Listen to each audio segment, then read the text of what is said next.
Thunder E from Booredatwork.com, and today we're doing our full review of the Microsoft Surface Pro.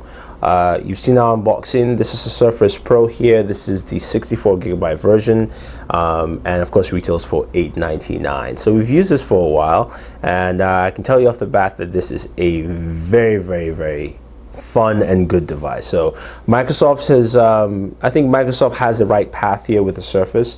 There's still things they need to tweak with the device, but let's go ahead and just explain what we think about the Surface Pro.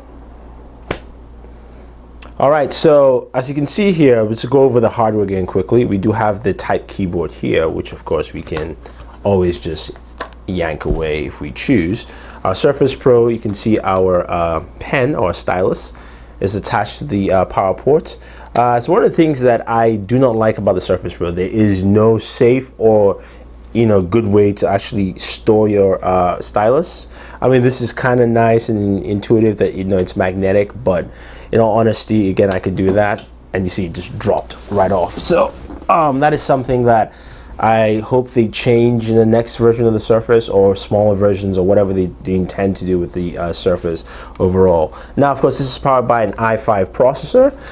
Feels light, again, weighs about 2 pounds, so you're not carrying something heavy.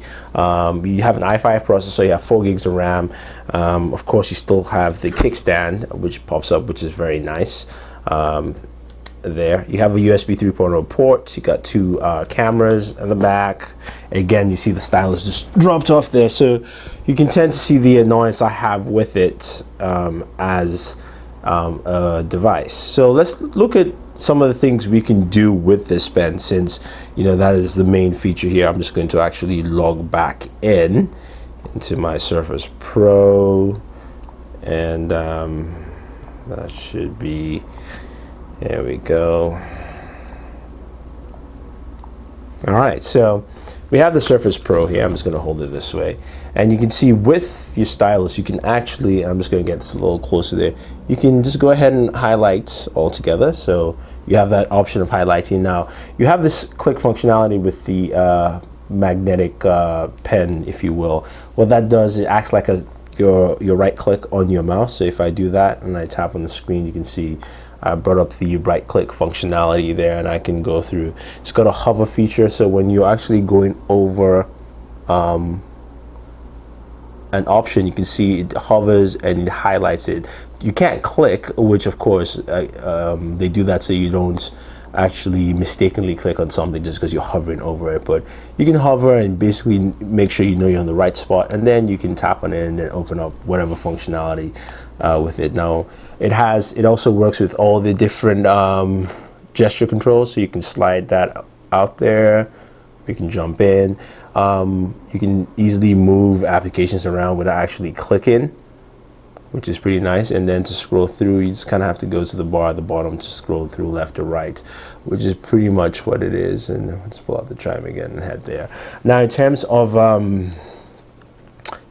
battery life, we got about 5 hours of use with the Surface Pro. Now this is not 10 hours that you expected with the RT version or with other tablets, but we're quite satisfied with it because you're getting not just the tablet experience but also a PC experience with this.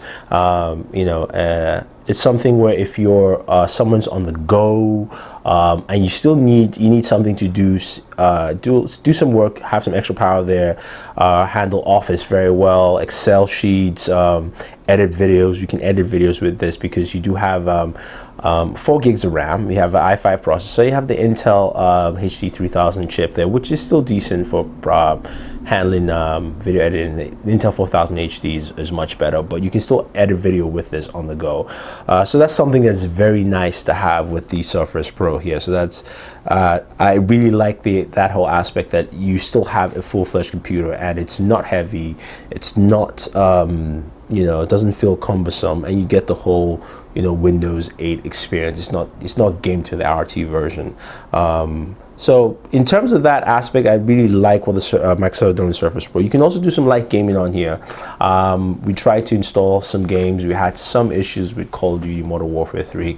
installing it, but we do believe that you can actually do some serious PC gaming on here with games like Call of Duty Modern Warfare 3. Nothing that's too graphically intensive, of course, but stuff that can run on your Intel HD 3000 chip. So I suggest you check what Intel says games can be supported on that, and you can probably install those on your Surface Pro, which would be very nice. Again, pricing $899 for the 64GB version, which we have here, or $999 for the Pro version.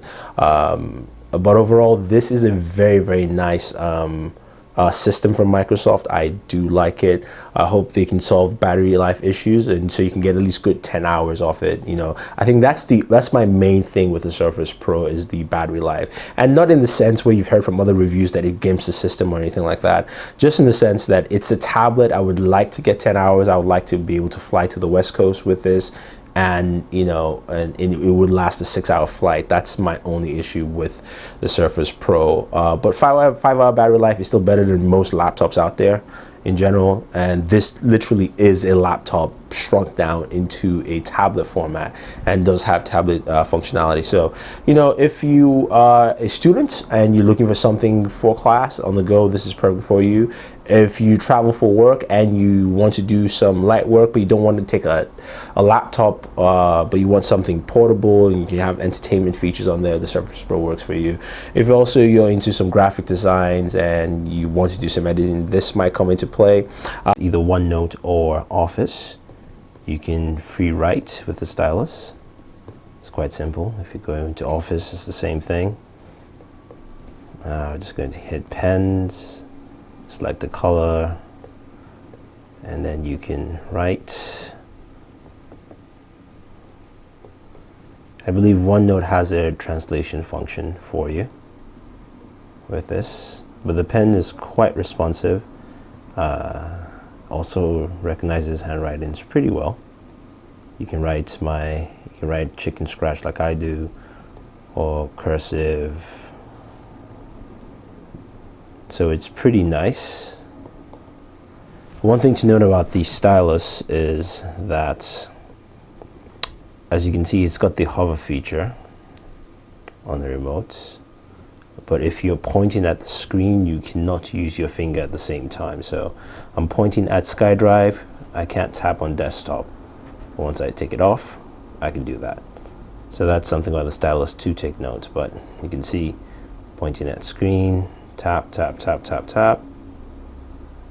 Nope, doesn't work. But now, easy, fluid, works out very well. Microsoft has done a good job. I just look for more improvements with battery life if they can work things out there. But overall, this is a nice tablet. I think this is the beginning of a tablet revolution, where tablets become the essential PC format. Not really. I'm not talking about the iPad or Android tablets. I'm talking about functionally productive tablets, and I think the Surface Pro really moves to that that segment. So if you have any questions or any comments, let us know. Don't forget to subscribe to all our pages on Twitter, Facebook, and YouTube. It's all Booredatwork with 2 O's. So this is Thunder E saying thank you, and always enjoy entertainment.